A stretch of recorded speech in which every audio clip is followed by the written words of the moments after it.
Hello, everyone, and I would like to welcome you to our Friday Reflections. I hope everyone is having a great week and enjoying this wonderful weather we've been having.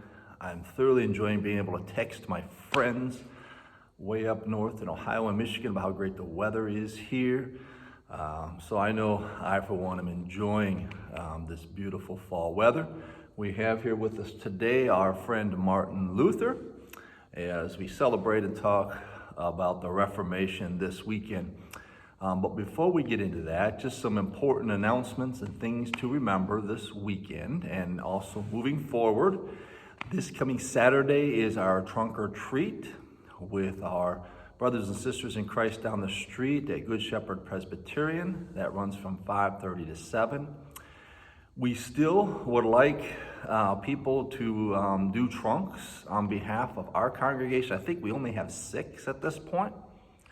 So if you would still be willing to do that, and they have some very, very detailed laid out plans for this, how to do this, that seem very safe to me. Please let us know by Friday so that we can make sure to get you that information and get you set up. So again, if you could help out, that would be great. Also, this weekend, as I said, we celebrate the Reformation at worship. We're going to have some special things in worship outside at 11:30. And so the only thing we ask from you is if you have a red outfit or something red, just wear red as a way of celebrating the Reformation together as a community and hopefully making this a festive occasion. And finally, if you haven't heard, we are going to move forward with worship in the sanctuary starting on November 15th with 2 services at 8:30 and 11:30 a.m. So that means we're going to continue our current outdoor schedule and everything associated with it through November 8th. And then starting on the 15th, we'll be moving indoors. We will be sending you a lot more information about this. So don't worry, that'll be coming to you in the near future. But what we need, though, from you initially is for those of you who took the survey, and even if you didn't take the survey, if you agreed to help in some way, please respond to the email that's in the e-news this week, where it asks what your name, contact information, and then your areas of interest or the things you'd like to do. We need to know that so we can get you information and get you informed on how this is all going to work and do some training and stuff like that. And if you didn't fill out the survey but would like to help or just didn't have a chance to mention that, please, send us your name, information, and what you would like to help with on Sunday mornings. We need a lot of people to make this work smoothly and safely for everyone involved. So please pay attention to that as well. And finally, the Thanksgiving baskets for families in Thanksgiving. Items are needed for that by November 8th, and we have a table set up here in the hallway behind the sanctuary where you can bring and put those items. So again, consider that outreach opportunity and a way of supporting people during the holiday season.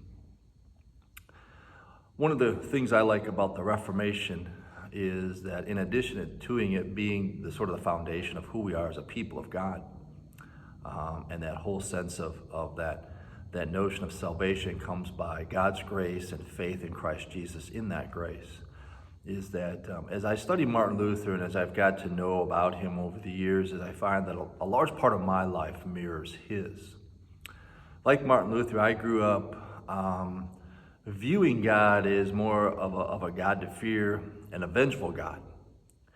And I know a large part of my early faith life was lived out probably more to appease God than anything else. And if you know anything about Martin Luther, he was the same way.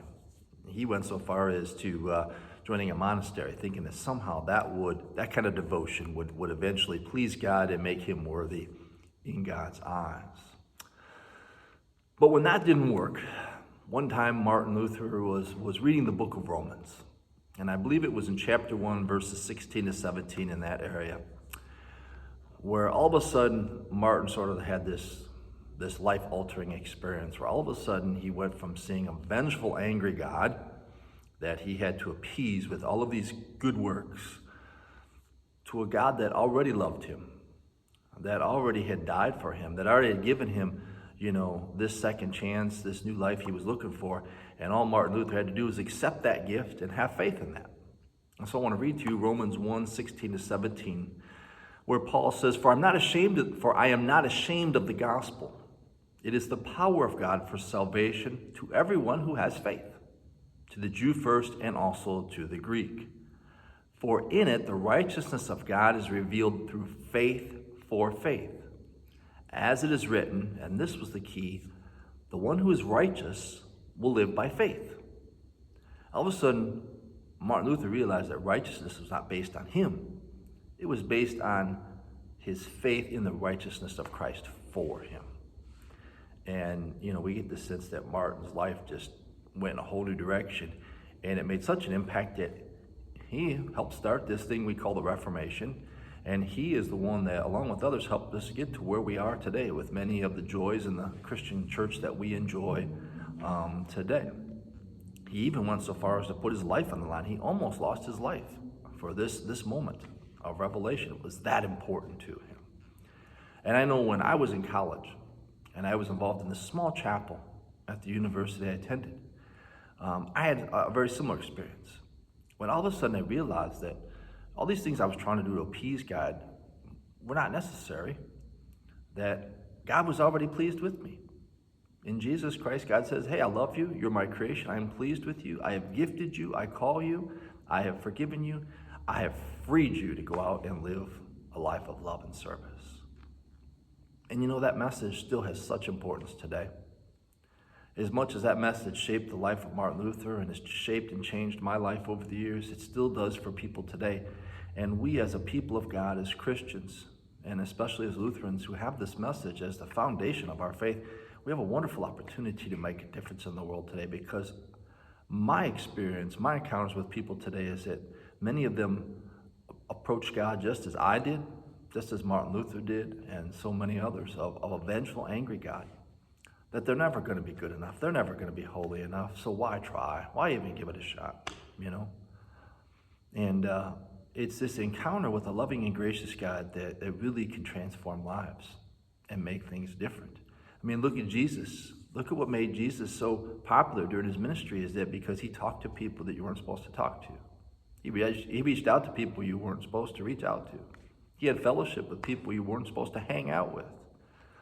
His love and grace made him, such a place where people wanted to be and to know.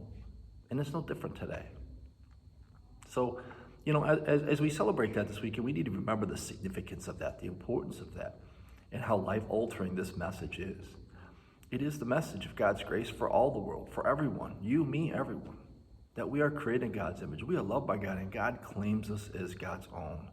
And God uses us with our gifts that have been given to us by the Spirit to do God's work in the world today. And that really is life-altering. That is the center of who we are as a people of God, and the center from which everything else flows. Everything we do needs to come from that foundation of our faith.